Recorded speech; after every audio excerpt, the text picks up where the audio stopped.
Salut, c'est Frédéric Coster pour le livre du jour. Le Front National, conduit par Marine Le Pen, devrait ravir selon toute vraisemblance la mairie d'Hénin-Beaumont aux prochaines élections municipales de mars 2014. La situation de cette petite commune du Nord est pleinement représentative des transformations idéologiques de l'opinion française. À cet égard, sans être le centre de gravité de la vie politique française, le Nord devient malgré tout un miroir qui dessine les contours du paysage politique de demain. Ce n'est pas pour rien que la récente législative partielle de Villeneuve-sur-Lot reprend pratiquement à l'identique les schémas et rapports de force déjà existants à Hénin-Beaumont, alors que près de 800 km séparent les deux communes. Bien évidemment, le Nord n'est pas une terre de prophétie qui déterminerait à l'avance les futurs positionnements politiques du pays. Mais ce qui se passe ici du point de vue politique est emblématique de nouvelles dynamiques, de nouvelles inclinations et de nouvelles orientations nationales.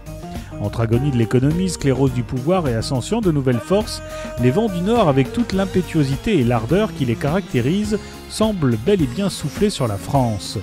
Comprendre l'impulsion des tendances politiques actuelles oblige en premier lieu à analyser de près les évolutions d'un parti, le Front National. Octave Nitkowski est un jeune étudiant de 17 ans qui écrit régulièrement dans le journal Libération.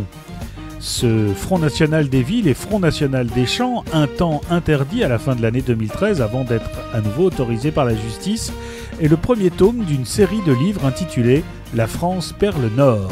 Le second tome paraîtra printemps 2014.